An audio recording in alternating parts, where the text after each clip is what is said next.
Ako, Ferdinand E. Marcos, Lawigan ng Ilocos Norte, Pangulong Pilipinas, magbibigay katarungan sa bawat tao at itatalaga ko ang aking sarili sa paglilingkod sa bansa.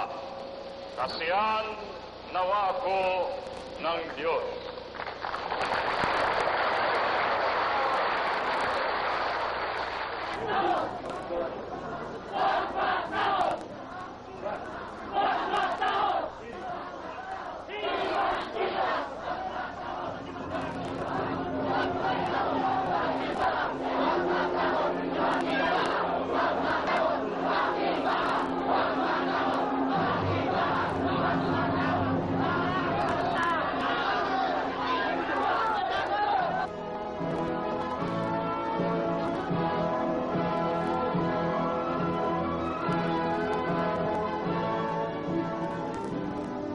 The motive power for progress dwells in a combination of elements provided by the leaders of a nation and her people.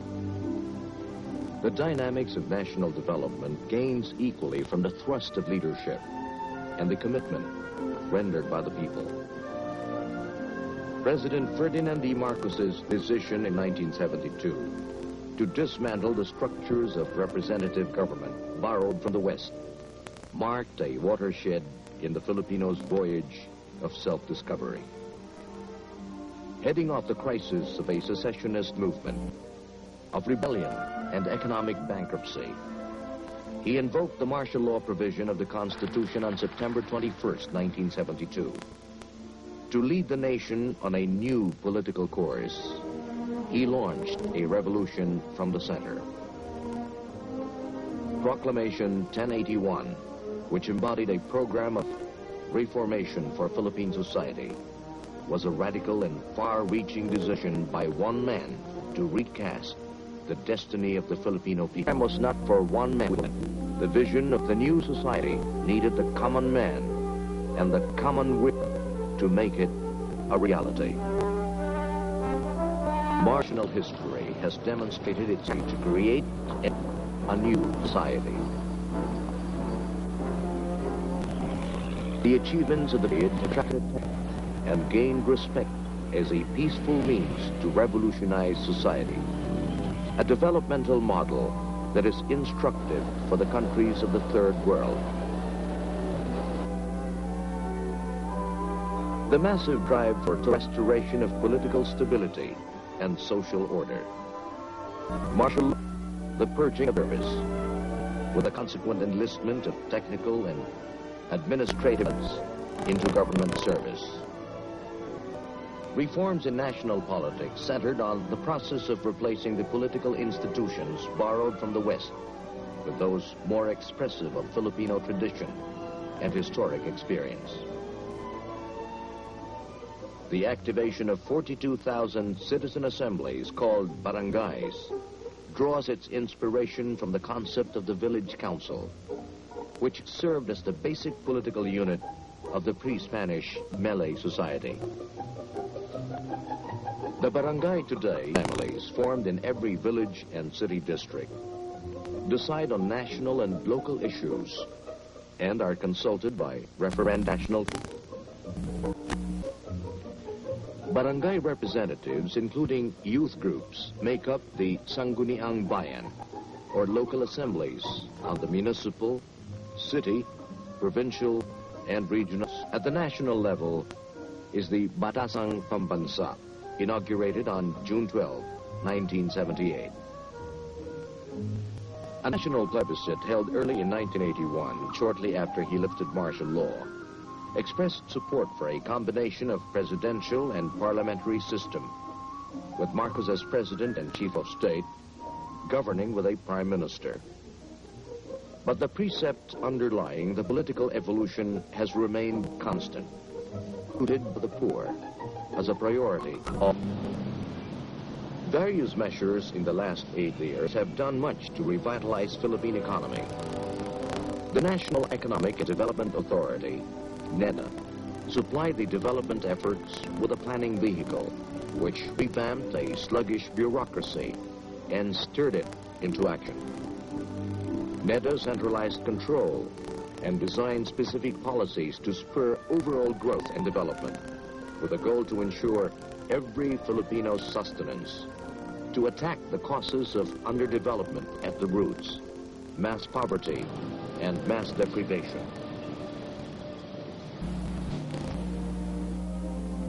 The period from 1972 saw a significant redirection in the Philippine import-export pattern. And exports and traditional trading partners has given way to diversification of goods and the opening of new markets.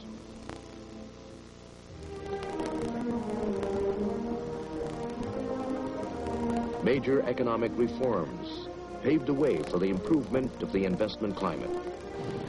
Gross domestic capital formation has grown annually since 1972 by more than 15%.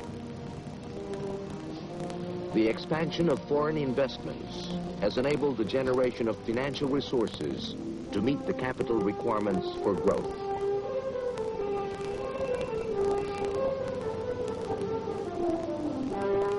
Economic policy has made foreign investment an instrument for progress, setting as priorities the numerous development projects designed to stimulate the economy's growth, as well as disperse industries in the rural areas, generate employment opportunities, encourage the growth of small and medium-scale industries.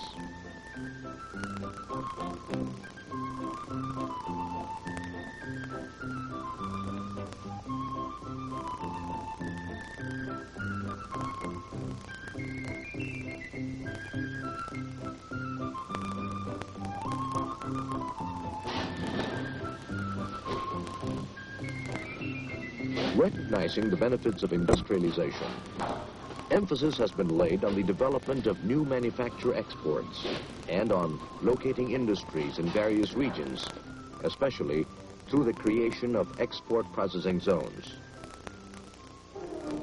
The industrialization policy has been boosted by an accelerated energy program, which includes the intensified exploration for oil and gas and other hydrocarbons, and thus confronting the problem raised by the energy crisis.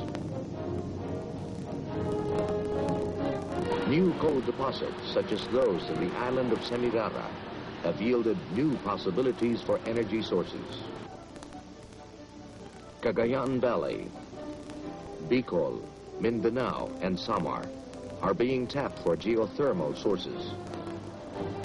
8 geothermal units, or geothermal centers of energy, are now operational. 6 are being constructed. The country is now second only to the U.S. in volume of electric energy generated from geothermal sources. Construction of the biggest hydroelectric power plant has begun in Magat, Isabela. Other non-conventional sources of energy, including marsh or surface gas, biomass or geothermal energy, and exotic plants such as hanga, which produces juices that can burn like gas, are being studied as alternative energy sources. At the same time, more rural households have gained access to electricity. In 1972, about 76,000 rural households were tapped onto electric power. By 1980, more than 1 million rural households were enjoying the amenities provided by electricity. Infrastructure as an index of progress is a dramatic reflection of development touching both urban and rural areas.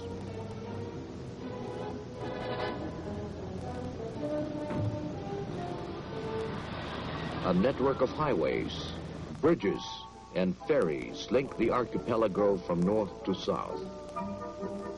Feeder roads link farmlands to marketplaces.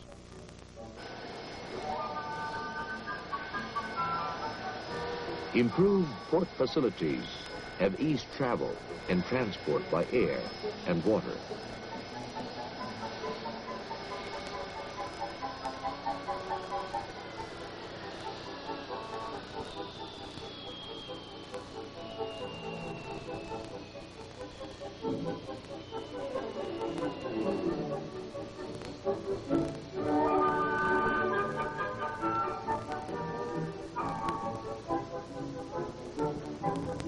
Water control systems serve the flow of progress. Dams provide hydroelectric power and make fields more productive through irrigation.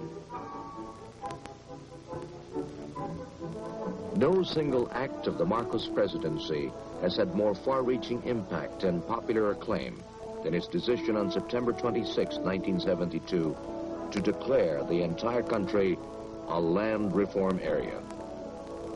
In that decision, he terminated the enslavement of the poor tenant farmer to a bondage of centuries by granting him ownership of the land he tilled.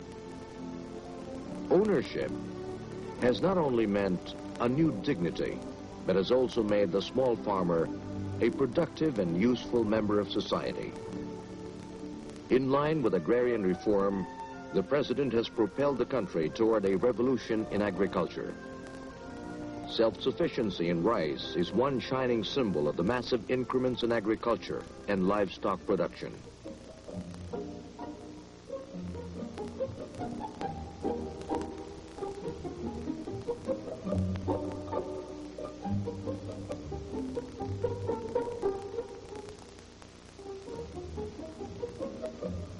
The Marcos years have seen unprecedentedly high investments in agriculture. Irrigation schemes, adequate warehousing, price support programs, and the infusion of modern technology in the land. The continuing improvement of agriculture remains a critical goal in the nation's 10-year development program.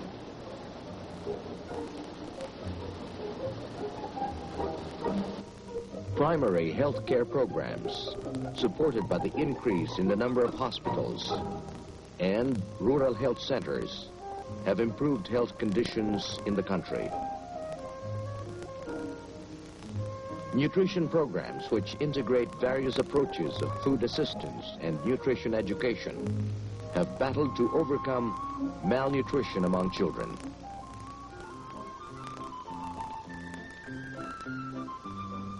Non-formal education has opened up new horizons for the illiterate and out-of-school youths.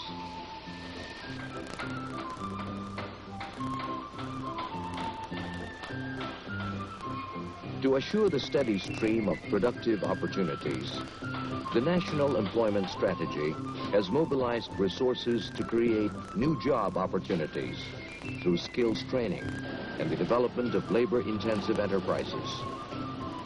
The program targets families on the lower 30% of the income ladder. Under the new society, the workers' purchasing power have been propped up by minimum wage legislation to help redress the effects of inflation on the working class.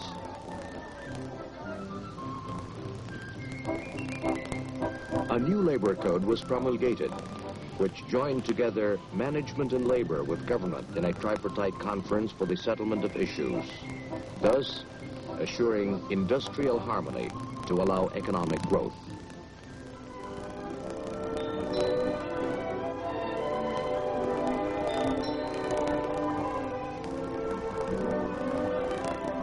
The headlong rush for economic advancement did not overlook the totality of man and his felt needs. Along the political and economic revolution, the new society launched a revolution in human settlements, awakening Philippine communities to an awareness of their potential as self-sustaining units of society, aided by a concerned and caring government.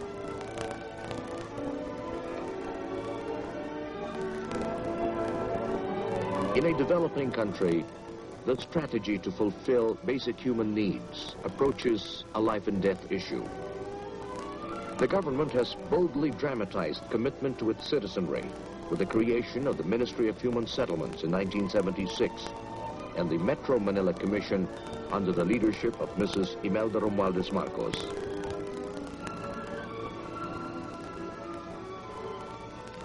A program called BLISS, for Bagong Lipunan Sites and Services, has chosen the most depressed areas within each administrative region, province, city, or town as model communities to benefit 80,000 Filipino families.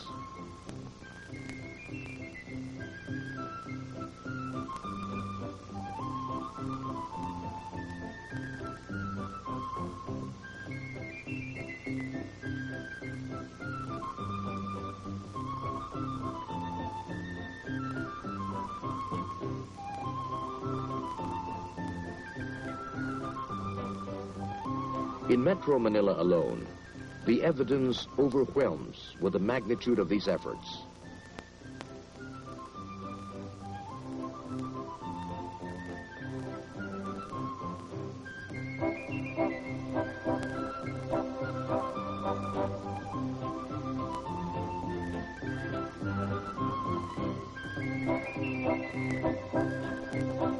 The building boom recast the landscape in towns and cities into a dramatic profile of progress and development. These advances in the economic field have been accompanied by achievements in the other sectors.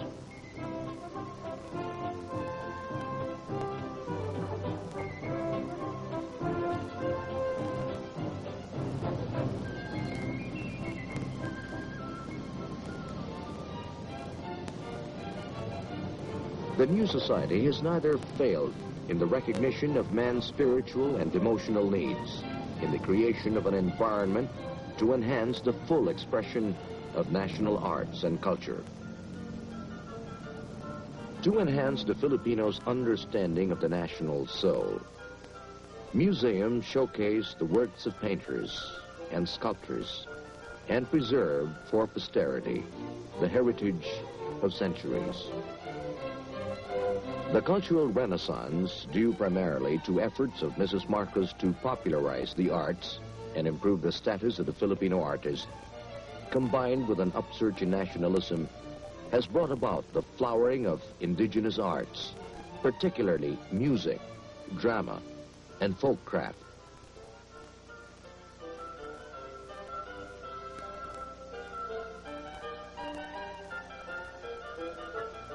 The cultural center of the Philippines has served as a home to Filipino performing artists and has hosted world talents in music, dance, and theaters.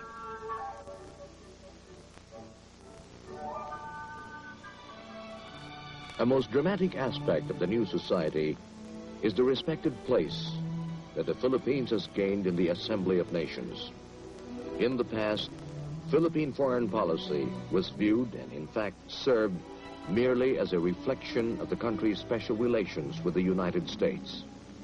Time has not yet come for you to lay down the heavy burden and responsibility of leadership in the free world, or for that matter, of the world.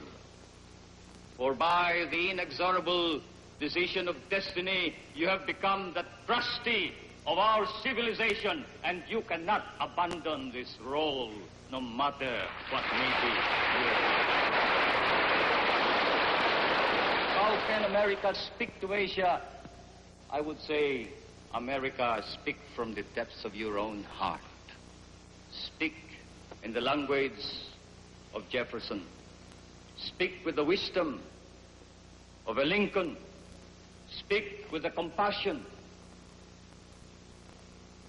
of Roosevelt, with the vision of Kennedy, and the ringing challenge of President Johnson, when he said, "The peace that I seek is not a peace that means the absence of armed hostilities.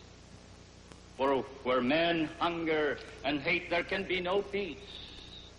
The peace I seek is a peace of conciliation, a conciliation of the communist states with their non-communist neighbors, between the rich nations and the poor, between the great and the small. This is the peace I seek. Can it come about In all my heart, I think it can. We have far to go. We have far to journey. Addressed in these accents, America, Asia will listen to you. And confronted with these challenges, Asia will respond.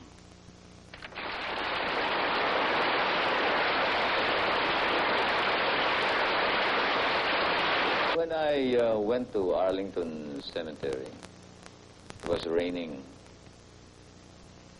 and I was reminded of the many days you would stay in a foxhole, the water up to your knees, and wondering how many boys of my age when I was a soldier were now in foxholes doing the same thing, eating and sleeping in the foxhole.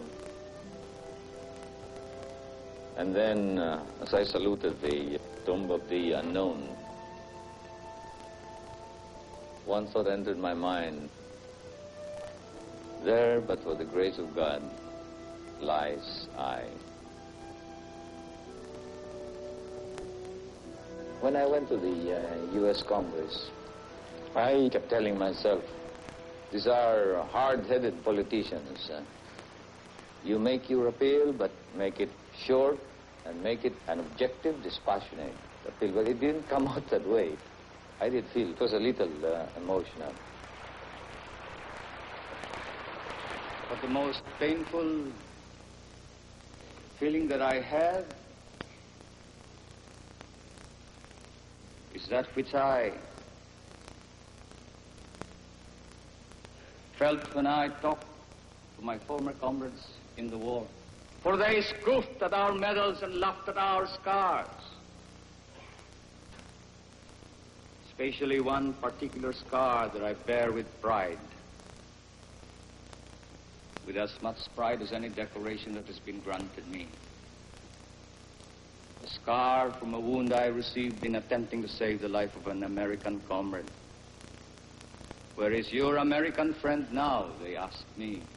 He is dead, and with him have died all our dreams. Yes, he was my American comrade. And he was a blood brother, for he fought in my native land. We were surrounded, as often we were.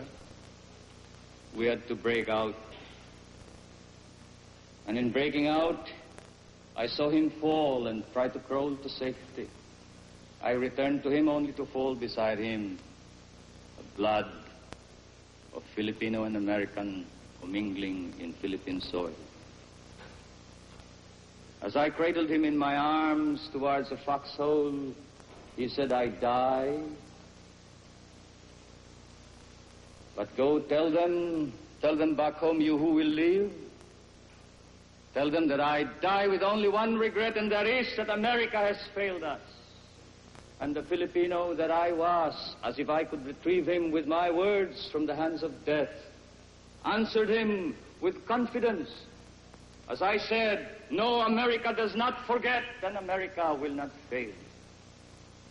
Many years have passed since then. And time should have muted the tone of confidence, and the tyranny of circumstance should have eroded this memory.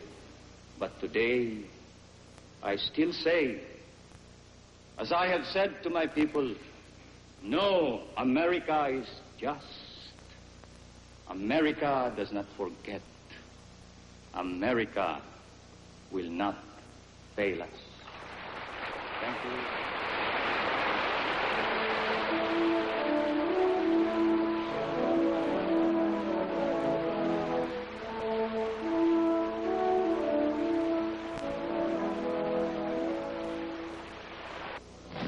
In the past 8 years, President Marcos initiated the successive changes in Philippine foreign policy, which drew the country out of the shadows of America into a position of near equidistance to all global powers.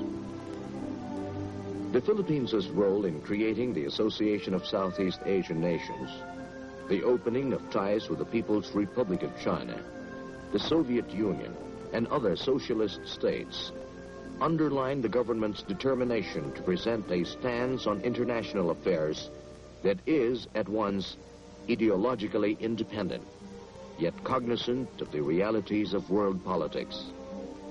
Even as she reached out for the friendship and cooperation of as many peoples as possible, the country has resolved to pursue a self-reliant posture in regional and international forums. Today, the Philippines speaks not only for the aspirations of the Third World, but also for global issues of international peace and development, discussing these issues and recognizing them as the very same goals pursued for the common man in the new society. The progressive thrust of government sets a chain reaction. Government programs committed to human growth allows the individual to act within his environment and area of concern. And the interaction with his fellow citizens binds self with the community, reaching out beyond himself for the greater good of the nation. It is from such individual commitment, manifested through positive action, that a nation's leaders gain strength and direction.